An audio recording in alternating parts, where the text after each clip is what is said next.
మండల కేంద్రమైన కొల్లిపరలో కిరాణా దుకాణంలో దొంగతనం జరిగింది. కేసు వివరాలను కొల్లిపర ఎస్ఐ ఎన్సి ప్రసాద్ తెలియజేశారు. తెనాలి నియోజకవర్గంలోని మండల కేంద్రం కొల్లిపర సెంటర్లో విశ్వారావు రామారావుకు చెందిన కిరాణా దుకాణంలో ఆదివారం రాత్రి దొంగలు పట్టారు. అర్ధరాత్రి సమయంలో తాళాలు పగలగొట్టి లోపలకు ప్రవేశించిన దొంగలు షాప్లోని 15,000 నగదు, సిగరెట్ బండిలు, కూల్ డ్రింక్స్ సీసాలను చోరీ చేశారు. షాపు యజమాని ఫిర్యాదుపై కేసు నమోదు చేసి దర్యాప్తు చేస్తున్నామని కొల్లిపర ఎస్ఐ ప్రసాద్ వివరించారు. మా షాప్ని క్లోజ్ చేసాం. మరుసటి రోజు మార్నింగ్ ఉదయాన్నే 6 గంటల 10 నిమిషాలకి షాప్ ఓపెన్ చేసామండి. ఓపెన్ చేయగానే చాలా మంది బయట ఉంది.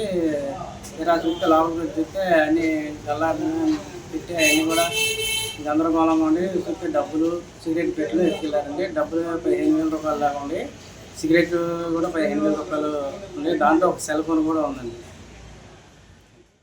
ఈరోజు ఉదయము ఇక్కడ కొల్లిపర సెంటర్లో నిన్న రాత్రి విశారపు వాళ్ళ కొట్టులో కిరాణా షాపులో ఎవరు గుర్తు తెలియని దొంగలు తాళం పగలగొట్టి షాప్లో ఒక కౌంటర్లో ఉన్న 15,000, అలాగే సిగరెట్లు ఒక బండిలు తీసుకెళ్లారని ఈరోజు ఉదయాన్నే వచ్చి రిపోర్ట్ ఇస్తే దాని మేరకు నేరస్థలానికి మేము వెళ్ళి అలాగే క్లూస్ టీమ్ని పిలిపించి అక్కడ అన్ని క్లూస్ని సేకరించాము.